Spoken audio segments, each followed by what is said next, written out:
folks. I need to start with an apology for bringing you in here right into the jaws of middle school dismissal. I don't know what I was thinking, but if you weathered that and you're still here, obviously you wanted to be here and hear Dr. McCardell, and you're in for a treat when you do here.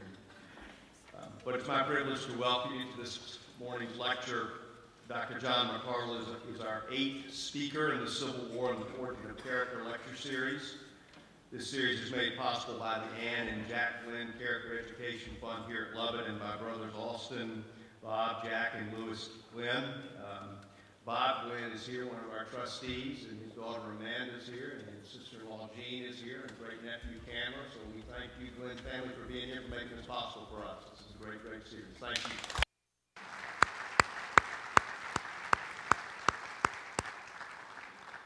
Several of my colleagues here, including the folks who just got the stage ready for Dr. McCardell, I'm in their debt, but also Kimbrough Haverstack, Megan Morris, Sandy Rodella, and Kim Blass. They attend to so many of the details connected with this series.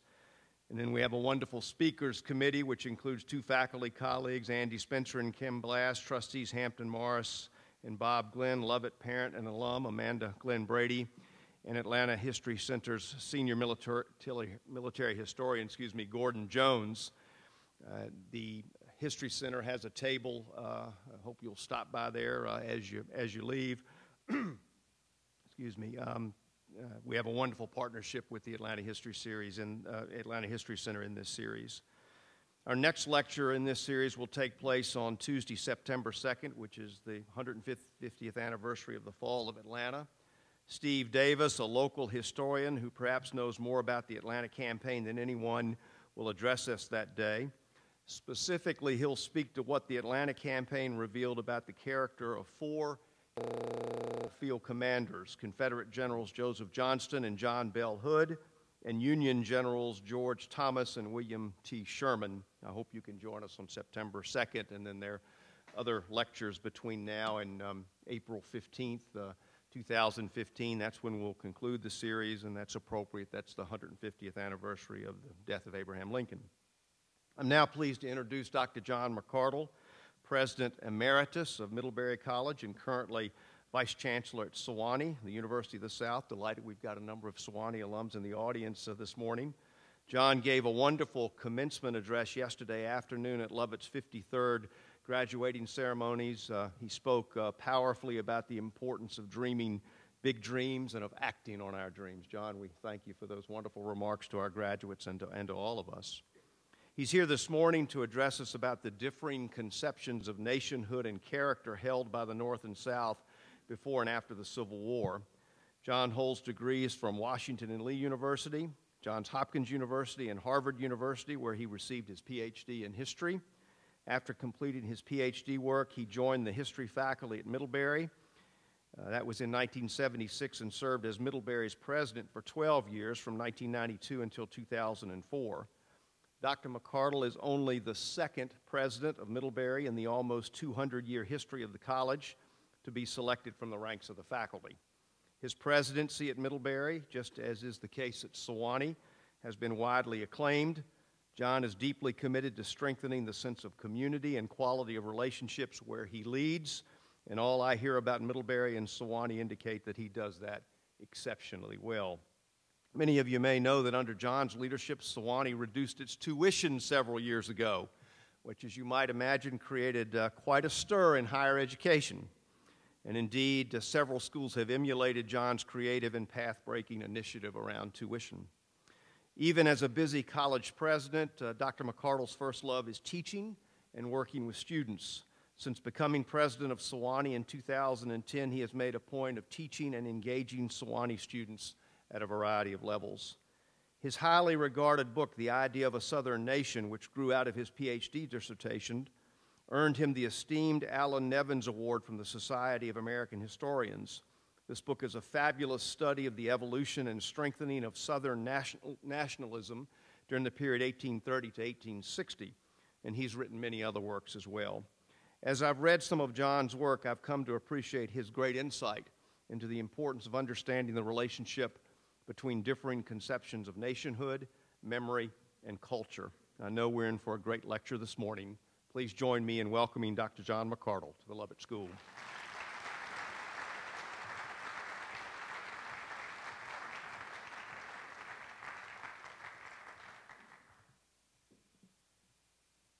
Thank you, Billy, for that very generous introduction. Am I projecting clearly? One of the amusing moments that so frequently occurs on occasions like this happens when the speaker says, "Can you hear me in the back?" And a chorus of voices inevitably responds, "No." And when you think about that, that's not, it's not really what they mean.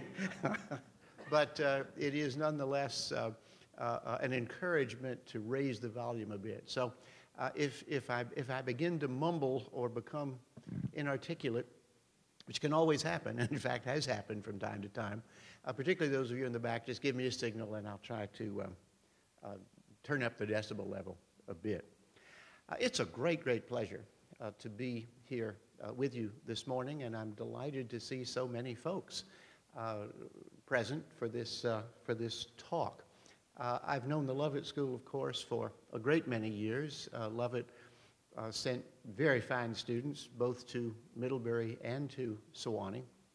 And I will say this morning what I said yesterday at the graduation ceremonies, that this school has been blessed indeed to be led by someone like Billy Peebles, who is, in my estimation, one of the great educators of his generation.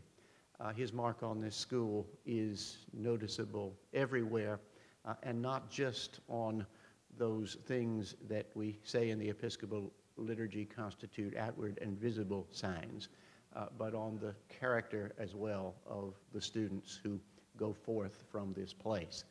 And so it was a great privilege to be able to speak to that class yesterday, and an equally great privilege to be asked to speak to you this morning, particularly as I look at the lineup of the speakers that you have had thus far. It prompts me to play that old game, what doesn't belong and why.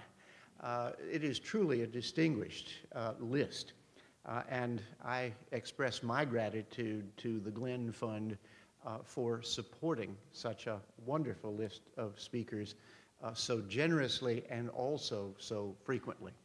And I'm pleased to be here as one of those. I also suspect that there are, because I've run into several of you already, people with Middlebury connections, people with W&L connections, that's my alma mater, and people with Sewanee connections. And so I really would love to get a chance to say hello to you since you've come all this way to connect or to reconnect, as the case may be. I knew in general what I wanted to say for this talk, but I was actually torn between two possible paths, which I suppose is not a particularly bold or surprising admission for anyone who is speaking about the Civil War. Do we take this path? Do we take that path? Do we talk about these things or do we talk about those things? And my anxiety was heightened because I was invited by George Corr, the longtime and estimable editor of the Sewanee Review, to contribute an essay to what will be the forthcoming volume of the review called Reflections on the Civil War. And that's a very kind and generous invitation to be extended, but I really did have to stop and think before beginning to write, what, if anything, is there left to be said? And then I was reminded of an essay written, probably more than 50 years ago now, by my graduate advisor, the late wonderful David Herbert Donald, who wrote, among other things, Has the Lincoln Theme Been Exhausted? And he talked about the fact that in light of what was then the Civil War centennial, a lot of very silly things about Lincoln were beginning to be published. Moralistic essays like Lincoln Never Smoked a Cigarette, prompting the very serious question, is there anything new under the sun to be said about this topic? Well, in fact, In his own life and work, Professor Donald emphatically proved that there was. And I think that as time goes by and as our angle of vision shifts and as new contemporary concerns present themselves to us, they offer us new and often very interesting and insightful lenses through which to view this watershed event in American history. So I can't promise you that what I'm about to say is especially new, but I hope it will at least reinforce the proposition before the House that the theme has yet to be exhausted. And so I've tried to weave together these two assignments, one to talk about national character and one to meditate on some of these reflections in the Sewanee Review and what I hope will be a coherent, reconciled presentation. Shelby Foote, native Southerner, calls it the Civil War. Among many of his fellow white Southerners in times past, it was the war between the states, or the war for Southern independence, or even, and we hear this term bandied about certainly at the University of the South, even still, the war of Northern aggression. White Northerners had other names, and these names predominated. The winners, after all, write the history. War of the Rebellion, or War of Secession. It might also be called, but seldom is, the War for Emancipation, or the War to End Slavery. That is certainly how many black Southerners remembered it. But for most of the first century, after Appomattox, the voice of black Southerners on the subject had been, to say the least, muted. By any name, as James McPherson notes, it is the war that will not go away. We're now, as you well know, in the midst of a sesquicentennial observance, which has seemed, on the whole, remarkably subdued, especially when contrasted with the centennial celebration 50 years ago. Perhaps that's a result of our present condition, perhaps simply a reflection of time and distance from the event. Perhaps we're less certain today than we once were about right and wrong, good and evil, even winner and loser. We're more aware of nuance and ambiguity. We're more skeptical when we hear grand pronouncements. We also are more aware than ever that if the story of the war is to be told in its totality, the narrative needs to incorporate not only the Union and Confederate perspective, but also the African American perspective. I served for a number of years on a board at Tredegar, the American Civil War Museum in Richmond, which had as its laudable goal the telling of the story from all three points of view. And we used to joke in a somewhat macabre way when we would get together about when we were getting criticized from all three positions, we probably had found, at least roughly speaking, the right place for us to be. Incorporating two of those three stories is much easier than incorporating all three. But that is the challenge, one of the challenges of the present time. And now here we are, 150 years later. This war, by whatever name it may be known, is still very much with us. Since 2011, there have been battlefield reenactments, symposia, exhibits, lectures. It's a good and profitable time to be a Civil War historian or a publisher of just about any volume that includes Civil War in its title. If you belong to the History Book Club, for example, you will know exactly what I mean. Hardly a month goes by without at least one book about the war being offered, and it is said that these tend to be among the most heavily subscribed of the volumes offered by that book club. Estimates of the total number of Civil War volumes ever written are as high as 65,000. Since January 2011, more than 600 titles have appeared, with 68 already projected for 2014. An estimated 300,000 people came to Gettysburg during the first week of July 2013 alone. Clearly, McPherson is correct. Clearly, this is the war that won't go away. And more than that, continues to attract us, continues to absorb our attention. So when asked to speak today, I was asked also to submit a title, and the quest for nationality sprang to mind.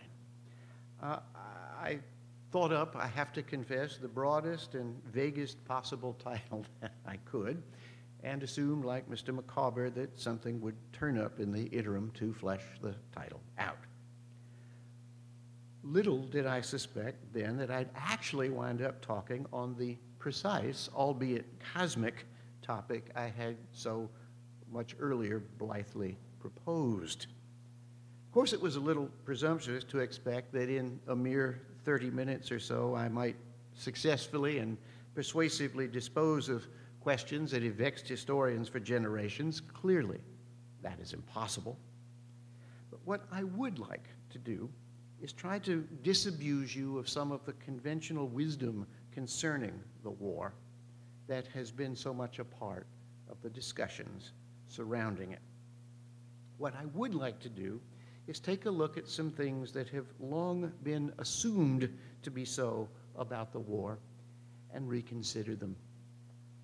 And for our text, I'll take a very brief passage from the closing portion of Stephen Vincent Benet's epic work on the Civil War, John Brown's Body. If you don't know it, go and find it.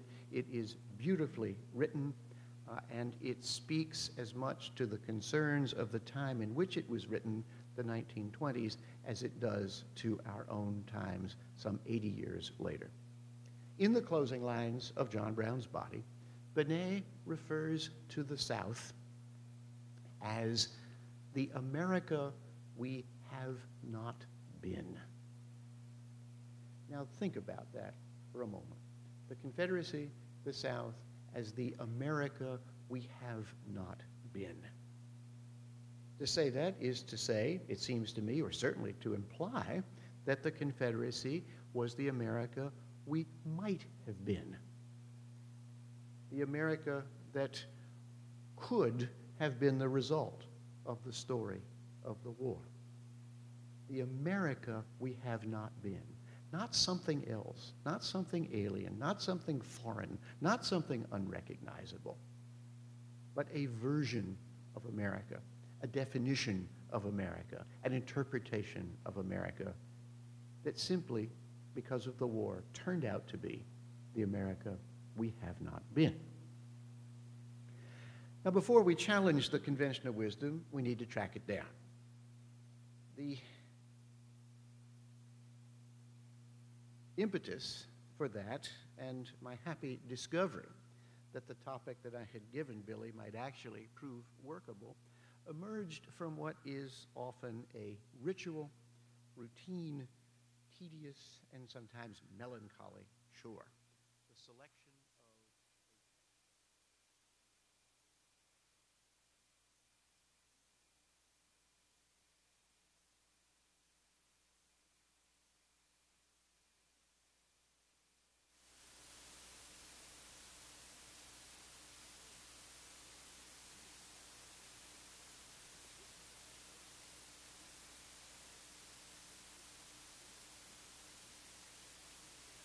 language of textbookese when called upon to write for what is probably the most important audience of all, college freshmen and sophomores. The better books at least have nice pictures. One is struck after choosing one of these tomes, however, not just by their extraordinary aridity. One's also struck by the striking uniformity with which these volumes are organized. Specifically, every single one that I have ever seen ends Volume 1 in either 1865, Appomattox, or 1877, the end of Reconstruction, and begins Volume 2 in either 1865 or 1877. In every text, the Civil War is part of Volume 1, part of the first semester, the end of the story, if you will. In no Volume 2 text is the Civil War placed at the beginning. Now, this may seem a rather mundane data point on which to base a larger presentation. But if you think about that for a minute, how we organize our thinking about a subject has everything to do with the larger views we impart to it. And I've always found this arrangement of texts, seeing the Civil War as the end of something, curious, difficult to explain, and not particularly original. Annoying, because I've always, for reasons I'll soon explain, ended the first half of my survey course with Fort Sumter. It's a downer. You know, Americans like happy endings, and freshmen and sophomores like to know how the story turns out. And to have the last class involve the beginning of a civil war is hardly the most uplifting way to conclude a semester. But that's what I've always done. Curious, because all the authors and publishers assume that the war is appropriately placed at the end of a volume, and further assume that the war is more important for what it ended than for what it began. And difficult to explain because there is some merit to those assumptions, but also because, to my mind at least, the Civil War is vastly more important for what it began. Put another way, a student who begins the study of modern America, either in 1865 or in 1877, might well be baffled. Why? Because modern America took off during, not after, the war. Now, I certainly don't mean to suggest that the war was only a beginning. Clearly, in some ways, it did mark an end. States' rights, at least temporarily, was discredited and came to an end. Slavery certainly came to an end. The Old South civilization was gone with the wind, and the end certainly came emphatically and finally for the more than 600,000 soldiers who gave their lives in the conflict. But even in these areas, the idea of the war as an end is dubious. If 600,000 men were dead, their respective causes lived on, at least in the hearts of their survivors who waved the bloody shirt or evoked the lost cause for many years thereafter. If states' rights in some areas had ended, in many areas it remained a vital idea, as the end of Reconstruction certainly proved. If slavery had ended, racial attitudes hardly had changed. And the new means of organizing Southern society, sharecropping, disfranchisement, Jim Crow, were not necessarily better for either whites or blacks than slavery had been. And as for the Old South civilization, it lived on in the postbellum years more grandly than ever it had prior to the war. If you don't believe me, read the works of Thomas Nelson Page or Joel Chandler Harris or Margaret Mitchell. What too many people think they know about the Old South has been based upon postbellum nostalgia for a world that never was. In other ways, it's perhaps difficult to see the war as any sort of a watershed, as having any impact at all, neither end nor beginning. Politics, for example. As one historian, Wag, has put it, the presidents after the war were by and large about as mediocre as the ones before the war. They generally served one term, and the only way in differentiating among them in the years after the war was that some had beards and some didn't. Congressional statesmanship is just as hard to find, is by and large just as infrequent in those years. Name a significant legislative enactment, name a significant legislator in that time. And yet, to point to all these things is to miss something larger. What seems to me overwhelmingly evident is the difference between American society, American life after 1861, not 1865, and American society before that date. Put another way, what appears to me abundantly clear is the long impact of the war on American life. Put still another way, what seems to me decidedly persuasive is the far greater impact of the war as the beginning of modern America. The war either accelerated or set in motion processes that transformed every area of American life, not just Northern life, American life. And it is to developments during, not after the war, that the historian attempting to explain modern America might most profitably turn. Here I will cite two works that I think above all have developed this theme with extraordinary thoroughness and persuasiveness. One is the aforementioned David Herbert Donnell in his Civil War chapters in The Great Republic. And the other is the distinguished professor of history at the University of Georgia, Emory Thomas, whose book, The Confederacy as a Revolutionary Experience, changed in fundamental ways our thinking about what the war meant to the Confederate States of America. We might also cite the multi-volume history written by Alan Nevins a generation ago, 8 volumes in all, the overall title being The Ordeal of the Union. Some graduate students used to refer to it as The Ordeal of the Reader. 8 volumes, the final 4 volumes of which cover the war, and the subtitles of those volumes say it all. Volume 1, The Improvised War. Volume 2, War Becomes Revolution. Volume 3, The Organized War. And Volume 4, The Organized War to Victory. From improvisation to revolution to organization. The beginning of modern America and the modern nation state.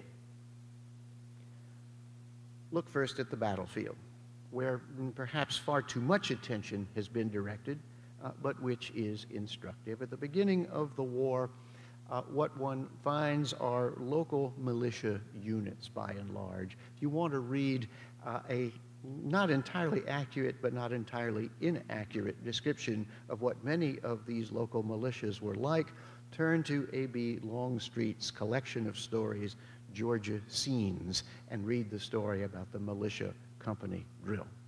An all too accurate portrayal of the level of preparation and training that those marching off to war in 1861 in fact had.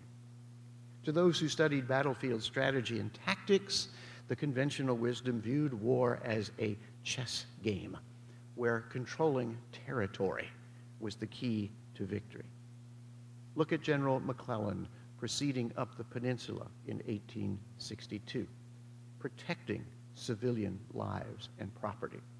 War was a chess game carried out by professional soldiers early on. By 1862, 1863, as stalemate appears to become the order of the day, why should we be surprised? In 55 of the 60 major engagements fought in the war, the armies on both sides were commanded by graduates of West Point. And in the remaining 5, there was a West Point commander on one side or the other. They had studied the same manuals under the same professors. No surprise that they would employ those strategies on the battlefield. No surprise that the result would be largely stalemate. As war becomes revolution, and as war becomes more organized, we see the emergence of Grant, we see the emergence of Sherman, and we see the concept of total war. And a war whose objective is not to control territory or capture a capital, but to destroy the enemy's army. Utter destruction, demoralization is how you win a war. We also see that in order to raise the Army and to maintain the Army, certain national policies need to be adopted. One of the most interesting trivia questions concerning this topic, and you will win a lot on Final Jeopardy if you happen to be playing when this one comes up. The first conscription act in American history was passed by the Confederate States of America. The first draft was not by the Union, it was by the Confederacy, in an attempt to create and maintain a fighting force for something that went beyond the boundaries of a state. One can go on and on looking at the military side of the war alone and see that the Civil War really deserves to be called the first modern war. Let's change our point of view and look quickly at the respective economies, North and South. Economies that have been described by more than one historian, and I love this term, as in 1861, invertebrate. The economies in 1861, invertebrate. Love that term. Great, great metaphor. Both North and South quickly discover the need to organize and the need to raise revenue. There's no Internal Revenue Service. Neither government has a way of raising money in anything like the quantities required to fight a war. The United States is still primarily agricultural. Those factories that existed were small in scale. The average invested capital of firearms manufacturers in 1861 was $11,000. So to talk about northern industry and southern agriculture is vastly to exaggerate the nature of the Union economy at the outbreak of the war. Clothing is still made in small shops by tailors who will make individual items to order. There is no national system of marketing or sales. The 30,000 miles of railroad that exist on the eve of the Civil War are all short-line railroads. There is no standard rail gauge. If one were to attempt to travel from Charleston to Philadelphia by rail, which few people did, they would go by water much more effectively and quickly. But if one were to attempt to make a journey from Charleston to Philadelphia by rail in 1861, one would need to change trains 8 times because the rail gauges were not standard. There's no national bank. There's no national currency. There's 1,600 state banks. There's 7,000 different forms of bank notes.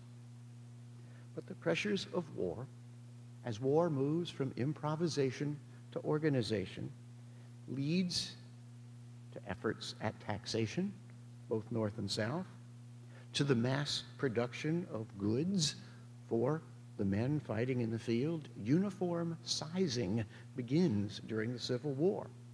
How else can one mass produce shoes and uniforms than that?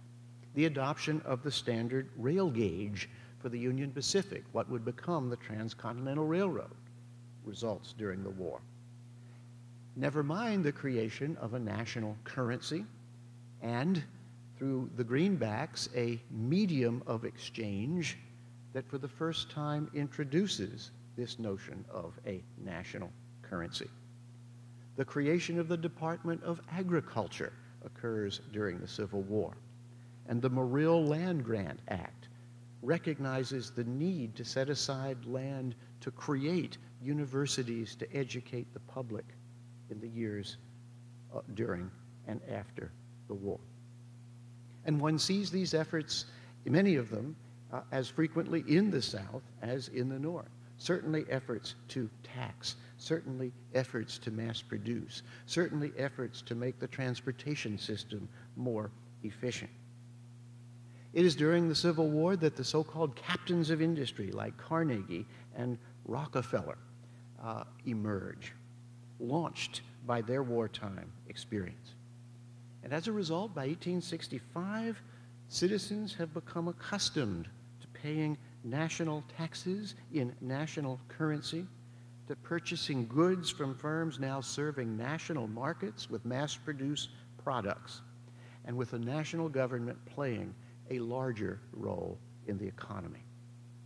This didn't start in 1865. It didn't begin in 1877. It started in 1861. Let's look at the Constitution.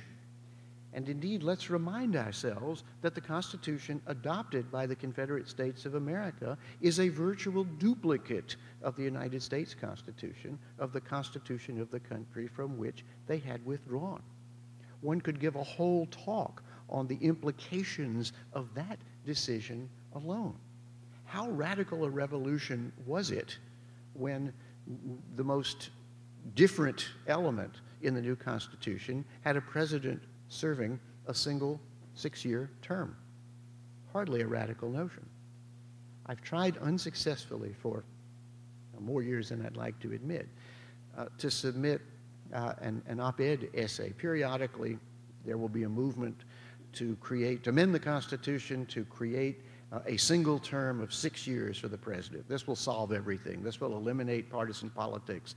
This will make us no longer worry about re-election campaigns. A single 6-year term is the solution. Well, how well did that work out in the Confederacy?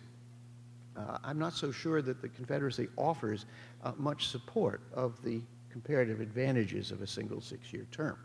But the larger point is that other than that and a few other changes, by and large, the Constitution of the Confederacy is a virtual duplicate of the federal Constitution. That suggests that when Benet talks about the America we have not been, he is talking about a part of the country, a movement that in fact viewed itself as, in many ways, in most ways, American. Perhaps more truly American, perhaps more genuinely American than those from whom they were withdrawn. The Constitution had been amended only twice between 1789 and 1865, both times to clarify some fairly obscure points or technicalities.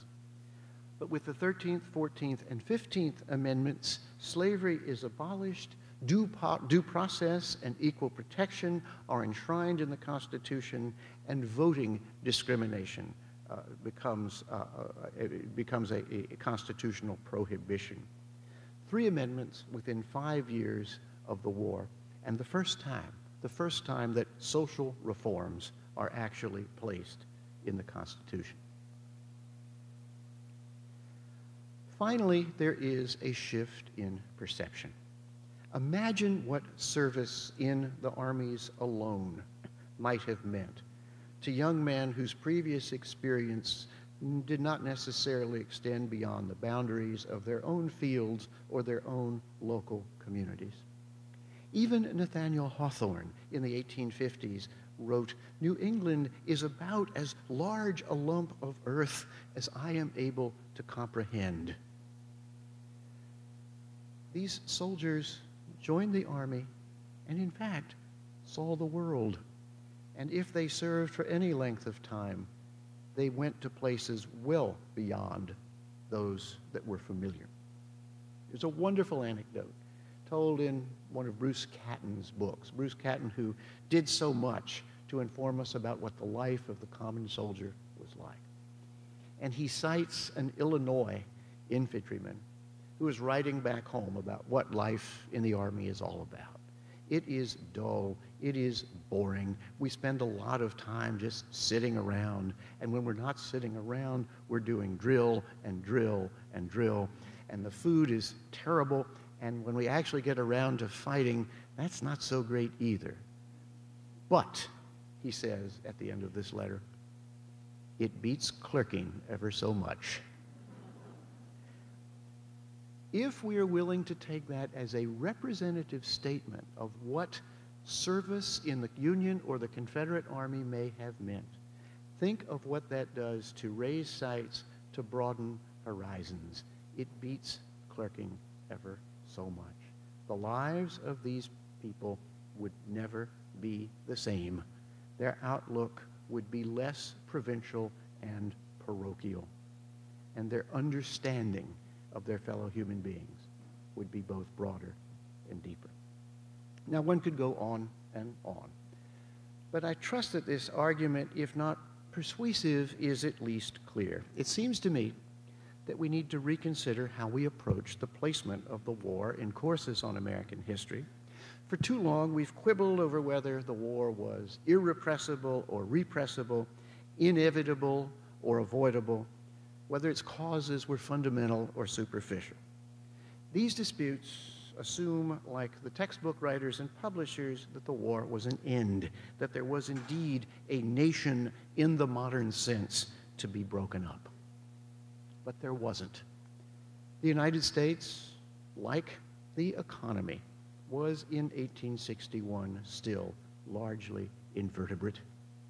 The South Carolina writer William Gilmore Simms once observed, "To be national in literature, one must needs be sectional." What he meant by that statement, what Hawthorne meant by his statement, and what most writers of what was becoming a distinctive national literature in the years before the war all understood, was that there was no such thing, really, as a consolidated national entity called the United States of America. Indeed, as Benjamin Spencer wrote in his wonderful book, The Quest for Nationality, American history between about 1815 and 1861 is best understood as an attempt to define what it means to be an American and what it is that makes this thing called America distinctive. And as the Hawthornes and the Simmses and so many others took up that challenge, they wrote about those things that were most familiar to them. And why should a Southerner not have thought that slavery was an American institution, and that the way of life in the communities in which such a writer lived was any less American than the lives lived by those in New England or in the Midwest? All of these things were American. And all of these works were efforts to put forward a definition of what American nationality might be understood to be. But this was not a nation in the modern sense in 1861. The emergence of modern America, however, began with the war. It was a nation whose character was only vaguely defined, whose boundaries had only recently been set, whose nationality, like the symbolic, only partially completed Capitol dome before which Lincoln spoke in March of 1861, was yet to be fulfilled. If you're looking for an image of the United States in 1861, look at those photographs of the incomplete Capitol dome in that year. The United States was still, in 1861, an incomplete nation. It is very easy, when asked to define something, to talk about the great many things that that object is not. It is much more difficult to talk about those few things, or that one thing, that the object is. One could do worse in attempting to understand the years leading up to the Civil War than to think of the efforts taking place during that period to talk about what this thing called America was and what it was not, what it must become and what it must never be. And the whole argument about slavery in the territories, it seems to me, reduces finally to that proposition. Allowing the extension of slavery into the territories, Lincoln and the more moderate Republicans would argue, would not only not put that institution on the road to ultimate extinction, it would extend something beyond the boundaries where it was currently legal and would be protected, and would extend that institution beyond where anyone back in 1787 thought it should go. At the same time, Southerners looking at 1787 saw the Constitution as a contract, as a deal, as a compact, where the institution was protected and where the rights of citizenship were accorded to everyone who was an American citizen. And in the attempt to prohibit them from taking their property wherever they chose, they saw constitutional rights being abridged, and they saw the constitutional contract being violated. And so, though Abraham Lincoln was absolutely right, each side prayed the same prayers to the same God, each side shared a common history, the incompleteness of the nation and the fact that its essential definition as a national entity remained to be determined ultimately brought war about. The Civil War then, thus viewed, was an exercise in national self-definition. It determined, as all definitions must, what the United States was and what it was not. If you remember the Ken Burns series on the war that was produced now, more than 20 years ago, and which awakened a whole new generation of Americans to the importance of this war in our life and in shaping our character. Shelby Foote, in the end, when asked what the war meant and what it was all about, says, well, very simple. He said, before the war, we said the United States are. After the war, we said the United States is. The war created a modern, consolidated, integrated nation. It was therefore much more a beginning than an end. The next time you see a textbook author or salesman, I hope you'll set them straight. Thank you.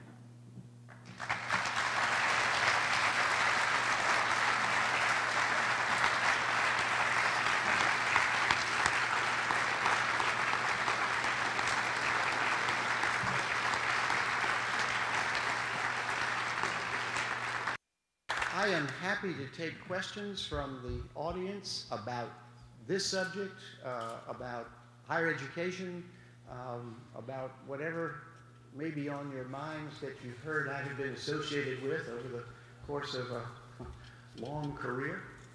And I also understand that some of you have other obligations to attend to, and so I will not in the least be offended if you get up at any point to attend to those matters. And Billy, I guess you'll give us a signal when. Why don't we take questions for 15 or 20 minutes? We've got some refreshments afterwards. So let's take a few questions. I'd like to lead us off. First one's always the hardest. Yes, sir. Well, thank you so much for your comments. Makes us all wish we were here yesterday for the graduation. My question is, do your conclusions apply equally to the far west and to the persecution of the Native Americans? Was the West as integrated, perhaps as North and South were at the end? That's a great question. I do a seminar and have for years done a seminar on the Civil War and American historical memory. What's great about that topic is you can change the syllabus, completely overhaul it almost from year to year, because there's more than one can ever hope to cover in a 12 or 14-week semester.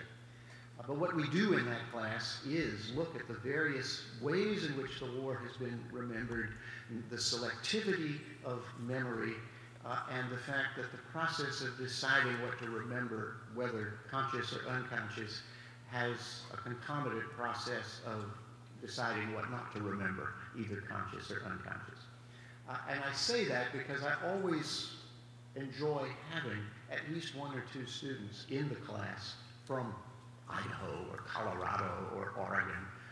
And there may be Idahoans or Coloradans or Oregonians in the audience, and you can challenge me on what I'm about to say.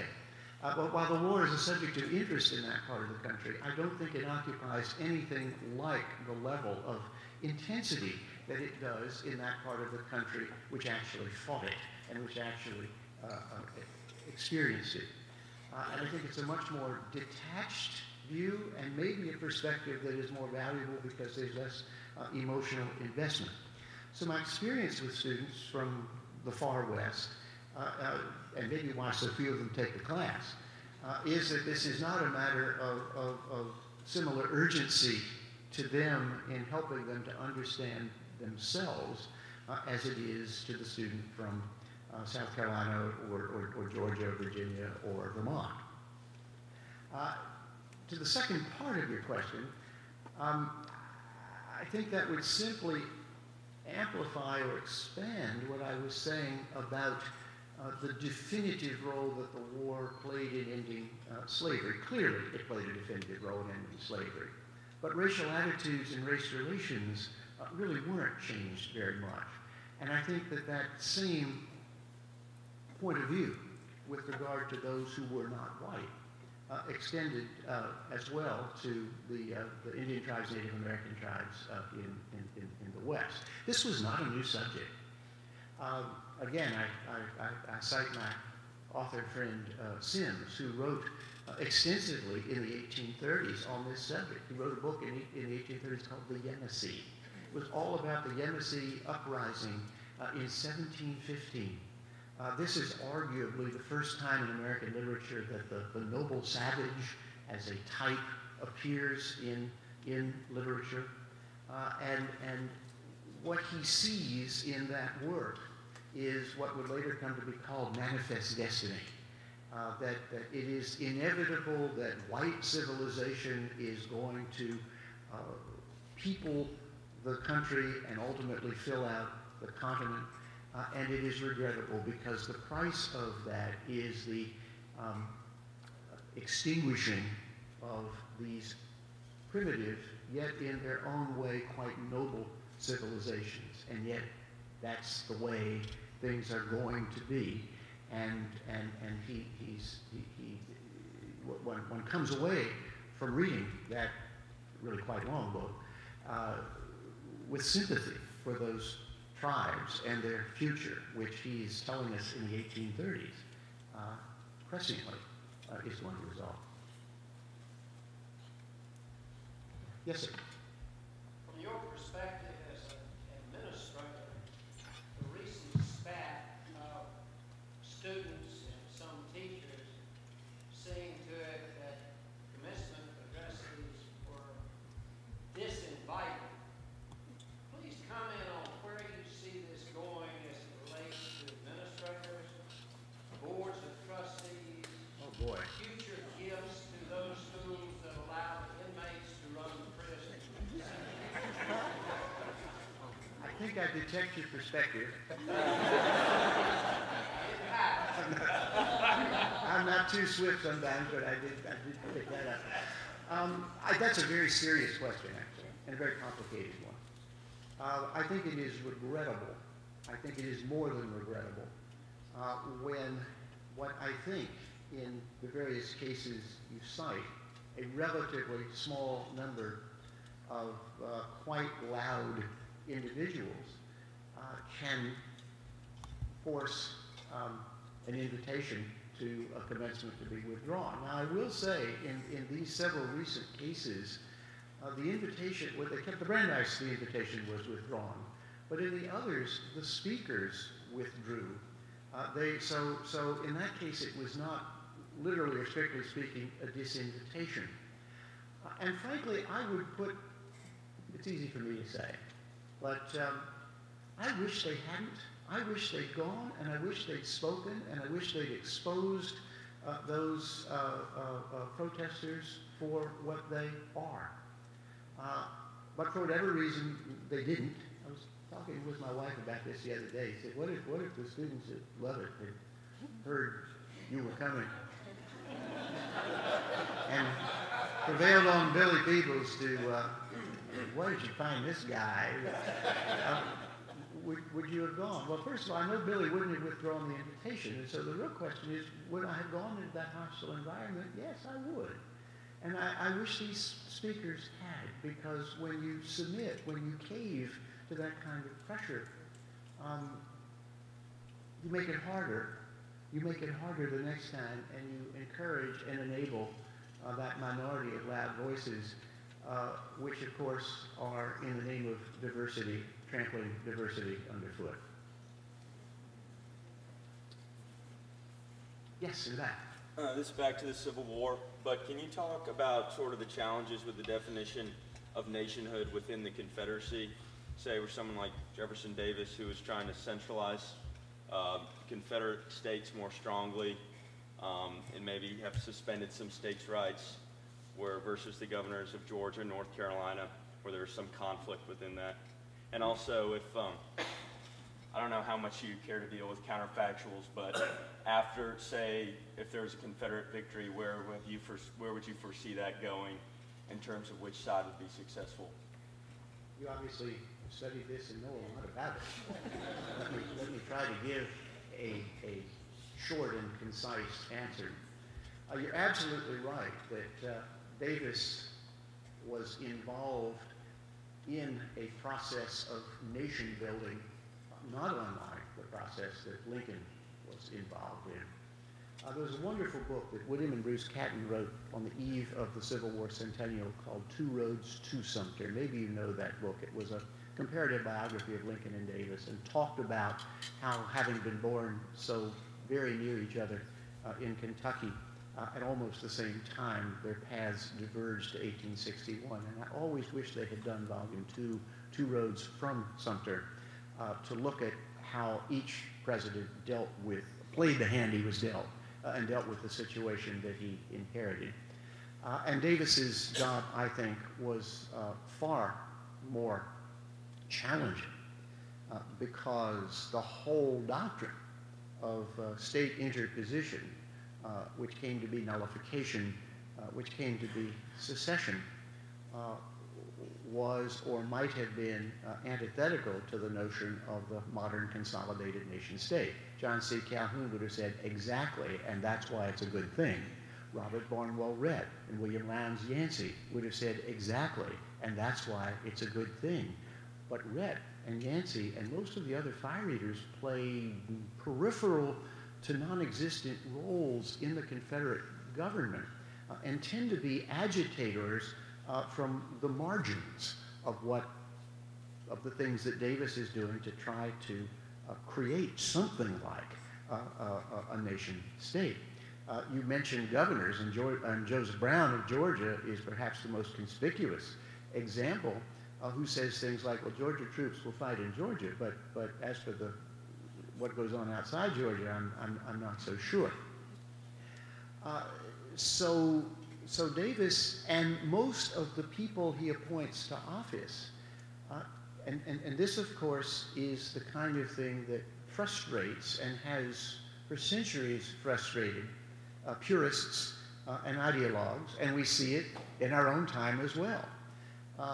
Any attempt to compromise or to deviate results in one being discredited. And so while Davis appoints many individuals who had been involved in the national government, the federal government, before secession, and who have both some experience and talent and perspective and perhaps even vision, this is not what the fire-eating secessionists had thought they were going to get when their states seceded and when the Confederacy was formed. Davis has gotten, I think by and large, an unfair rap from historians, though Bill Cooper's biography of Jefferson Davis, fairly recent book, I think, corrects much of that and sets a much more favorable balance. He sees Jefferson Davis as a nationalist, lowercase n. Davis is not helped by the fact that his personality is so austere, and his political skills are not what they might have been for someone in that office. And many of his critics have said that he never really understood what his role was. He thought his job was to run a government, when in fact his job was to lead and win a revolution. And I think that's a fair criticism. He was not temperamentally disposed to behave in that sort of way. Could some other person have done better? Well, that's another counterfactual question. Who knows? What is remarkable to me is how long the Confederacy hangs on. And as to your other question about was there a moment when things might have gone the other way, what often is pointed to, of course, is Gettysburg, and whether if that battle had been fought differently or if the outcome had been different, what effect would that have had on the war itself? My suspicion is that the war might have been prolonged beyond the time when it ended. But the argument about just superior numbers and resources was sooner or later going to prevail. Maybe not until 1866 or 1867, but eventually, particularly as by that time the campaign in the West had been largely successful for the Union, and the Confederate forces in the West were largely in disarray. So it's hard to see this war having ultimately a different outcome. What I think is remarkable, and what I think is in many ways and has been a blessing, is that our Civil War, unlike choose your century, choose your country, choose your Civil War, and look at the way those wars turn out. Look at the ways in which winners treat losers of civil wars, for example. And look at the lingering bitterness and hostility that continues long after.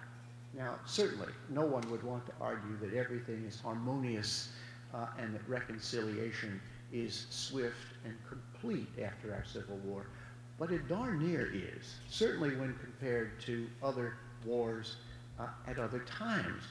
And so to me, if one were looking for yet more evidence that this was an exercise in national self-definition rather than a war between two fundamentally different points of view, Shiites and Sunnis, for example, or Protestants and Catholics, to choose two obvious examples, our Civil War was nothing like that.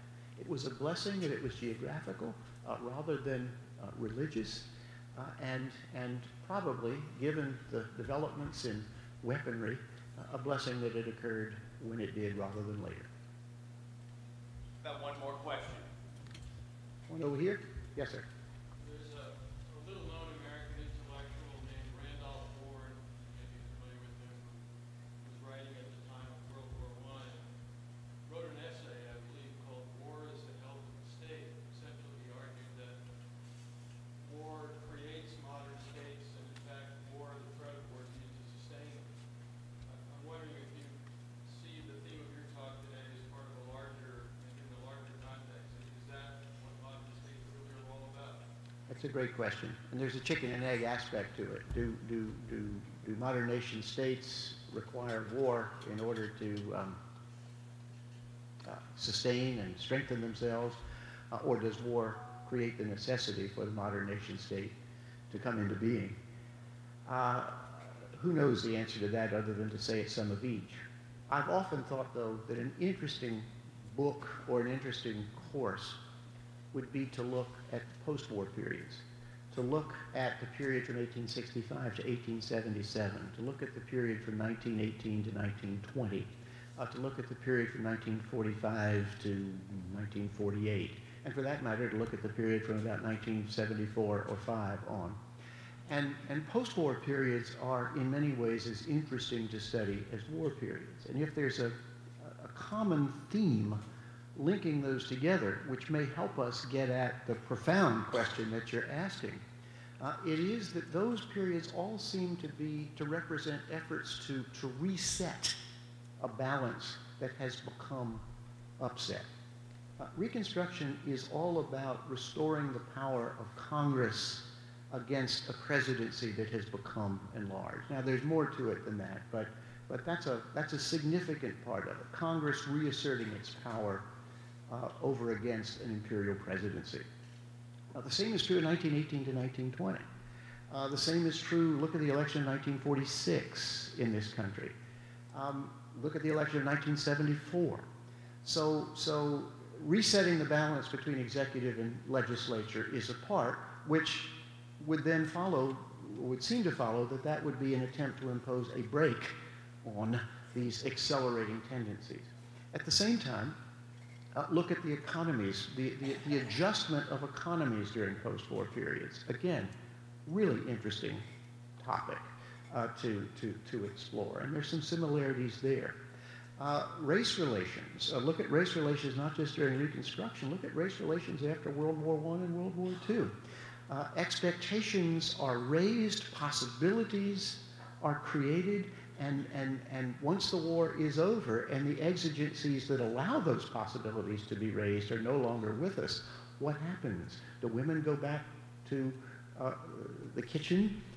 Do blacks go back to the farm? Do things just return to normalcy, as Harding would put it in 1920, normalcy being what it was before this war came along?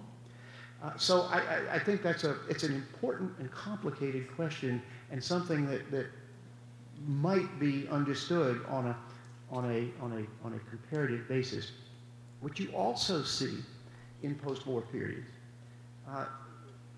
and an interesting comparison here, are Oliver Wendell Holmes, who spends much of the rest of his life talking about how the war shaped him and how the military experience shaped him, and how something like that ought to be the experience of every young generation. And as he says, if a few necks are broken, so what? That's the price of breeding character. This, of course, is why intercollegiate athletics come along. Why is it that we don't see football until the late 1890s? It's to find what William James would call some sort of moral equivalent to war, to recreate the combat experience without combat, to breed character. And that's true. And you can look at the literature from that period when colleges and universities are beginning intercollegiate athletic programs, and it has everything to do with reaping whatever benefits war may confer without putting one's life literally on the line. And so finding some sort of moral equivalent to war was thought to be another antidote to these centralizing, aggrandizing tendencies, with all the threats that they pose to civil liberties, for example, without actually having to go through that military experience. That's a great question. Probably a good one to end on. Thank you.